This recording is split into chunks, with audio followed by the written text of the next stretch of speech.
So the twin pulse beryllium, an IEM that is made by Spirit Torino, costs 1,000 euros.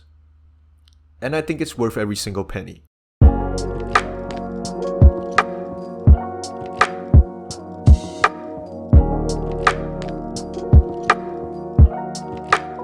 Now before we begin, just a very few things here and there for those who follow me long enough. The SD card finally died, so sadly with it, all of my A-rolls for the Spirit Torino. Luckily, I filmed the B-roll prior to the A-roll, hence that's why y'all can still see the B-roll. The A-roll is all gone and I don't have the Spirit Torinos with me right now. It is already being flown elsewhere to have a tour of it so that other people can enjoy that pair of IEMs. Because I'm just gonna say this, spoiler alert, that thing really is worth every single penny. But despite all that being said, y'all know my shtick. Despite me not having the pair right now, I'll try my best to see if I can actually present it to you as best as possible. The box, from what I can remember, is just a very white, simple box. So the box, based on the B-roll, from what I can remember, is a white box that looks very simple, straight to the point, nothing really much. A Spirit Torino on the front, twin pulse beryllium, kind of like a sticker being sticked on to the side, and behind that, I just want to make you guys pause here for a second. This part right here, I personally like it a lot because they don't have that much explanation, so on and so forth, just direct to the point as to what it is. And in terms of the config, let's actually talk about it a little bit later. Opening up the box, you can see that it is being opened up in a flap way. On the white flap, you can see there is a picture of Turin, where it is basically the map of the city where these guys came from, which is a place in Italy. Opening up that part, other than the Turin, you can definitely see there is another layer that closes and houses everything underneath, where you have a black piece of faux leather type of thingy where you can see there's like some leather embossed in it and the Spirit Torino logo, and there is a window peeking into the case where it resides. The case is, from what I can remember, is made of real leather, and honestly it closes quite well. I don't think I have a B-roll for it right now, but yeah, I'm sorry about that. But anyways, opening that up, you get to see all of the other stuff, which is basically the Spirit Torinos. You get to see the cables and also your accessories, which are the two sets of tips and also the cables and also the nozzle filters. I feel like this is like some high level testing shit. I really cannot remember anything. Plus, by the fact that I just recovered from influenza, everything is really just a blur right now. Two more things. The two sets of tips are foam tips and silicone tips, plus there's one that's double flange, but I've tried it on. It doesn't really fit that well. And there's two sets of cables. One ends in 3.5 and one ends in 4.4. That's about it. So moving on to the build, you can definitely see that the Spirit Torino is made of a fully aluminum casing, and definitely it houses the Spirit Torino aesthetics, where you can see the faceplate is literally like a turbine that is very ubiquitous of its other products from its headphone range. And other than that, there are a lot of nuances here and there that actually makes this pair sound like a 1k euro IEM, and I say that with very much confidence that that thing really is worth 1k euro. So the configuration of this thing is very specific. It is made of two dynamic drivers that are faced in the same direction, stacked onto each other, and in between them there is a very significant amount of distance in between them that is being calculated and probably tested extensively by the people over at Spirit Torino. They have done it in a way where I will say that I have never heard of anything that is so true to the tone ever, period. Like, definitely, we know there's a lot of BS in the audiophile world in terms of marketing, where they'll tell you this is the best, that is the best. But for Spirit Torino's case, I will personally believe them because, first of all, I do mixing, y'all know I do music, and second, they claim that they have actually teamed up with a lot of musicians, engineers, so on and so forth to actually make this thing sound as real as possible. And me, after listening to everything, I definitely vouch for that. They definitely put in that amount of effort just to make this whole thing sound as real as possible. Not natural, as real as possible. But anyways, moving on to the build, again, it is made of aluminum. You have the isobaric system going on, and other than that, there is also some very nuanced materials such as that one anti-resonance material that you can see on the back and on the fins of the turbine part, where they call it texalium composite insert. Basically something that cancels out noise from what I understand. Now moving on to fit, this is the good thing and the bad thing about Spirit Torino. This is probably the only thing that I have a problem with them, which is basically the fit is a little bit subpar, and you definitely need to you definitely need to get used to it. And definitely know how to wear it specifically to get the maximum experience that they want to give you.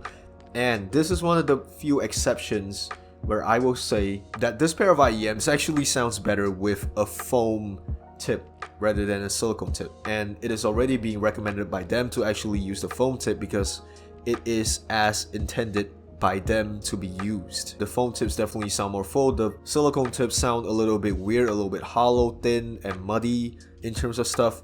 But anyways, let's not waste any more time and actually talk about the sound part. This is the source that I use, and this is the graph of the Spirit Torino. Now I'm going to review this using the foam tips as well as the default nozzle. The red nozzles by default, they say that they increase the bass shelf by 3 dB, but me personally, I've also heard of some other nuances. Now other than saying that it increases the bass shelf by 3 dB, it also has other properties such as making the lower to mid bass part sounding a little bit more bodied and a little bit more rounded. And this is where the more bass part has some sort of placebo, where you can feel like the mids, the vocals, everything gets a little bit pushed back, so it feels a little bit more relaxed basically. And as for the black nozzles, once you put them on, the bass becomes so neutral and lean, and for some reason you could feel like the center vocals become even more diffuse and more forward, basically just letting you know that that thing is just catered for monitoring the mids. That is all.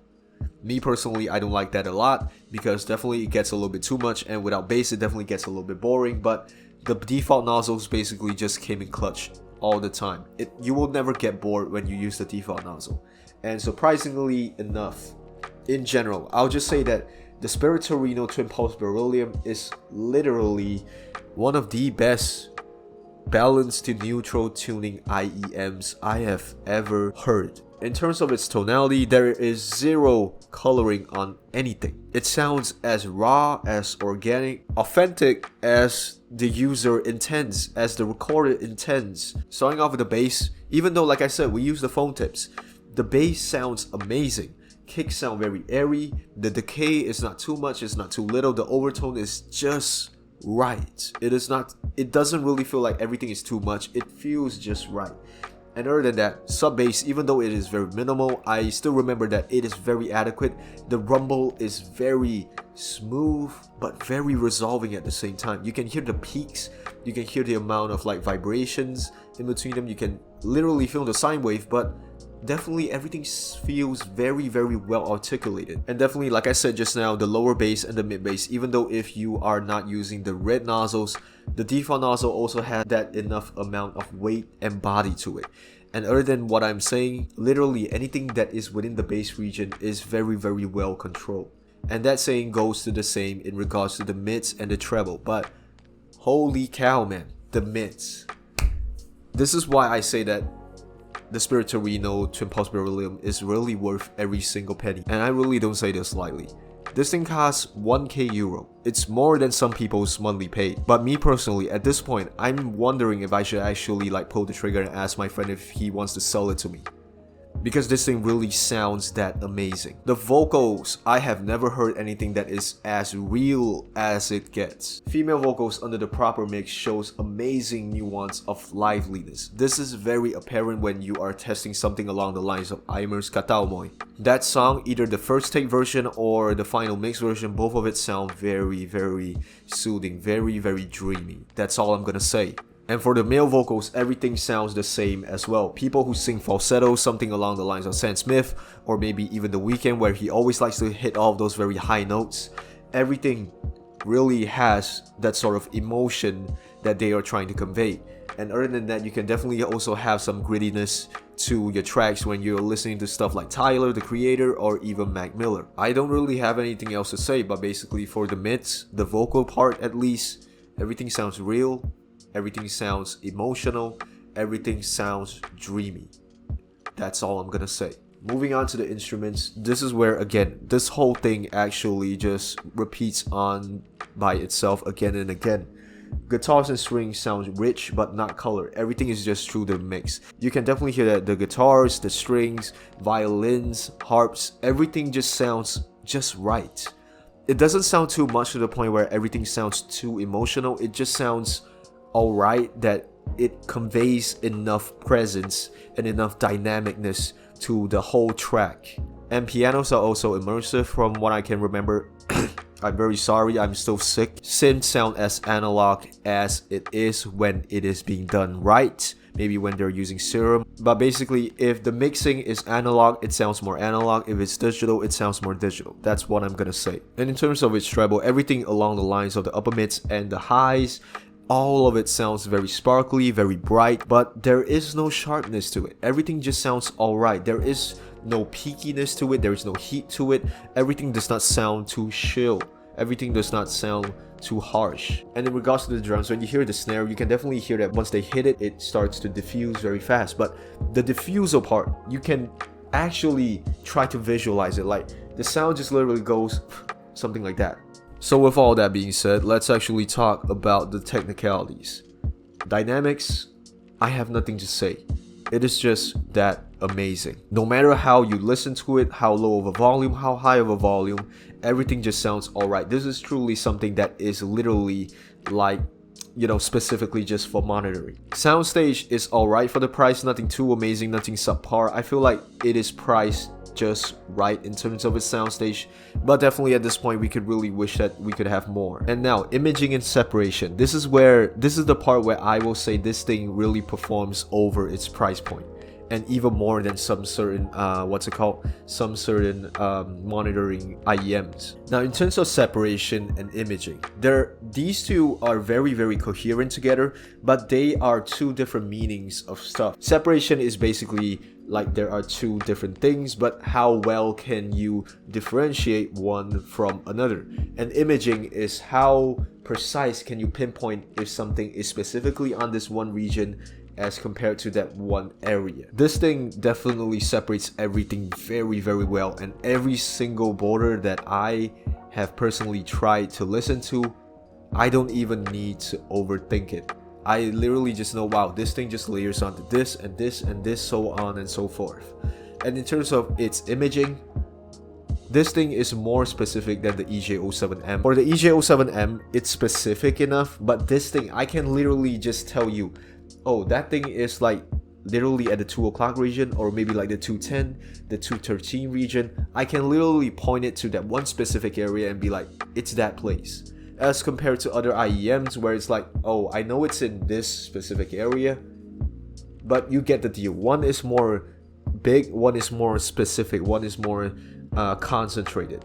The level of imaging is this precise on the Spirit Torino Twin Pulse Beryllium. And in terms of its detail retrieval, given the fact that the imaging is already this amazing, all I can say is that this whole thing is just astounding. It's really able to take out nuances of tracks that I have never even heard before, in a good way and in a very neutral way, where they can let you know there are certain elements that I have never personally heard of, but they do not overdo it. They just let you know, hey, we're there, we're at this specific location, so you can hear it, but it will not be overwhelming. It will just be like, hey, there's more accompaniments to this whole thing. That's it.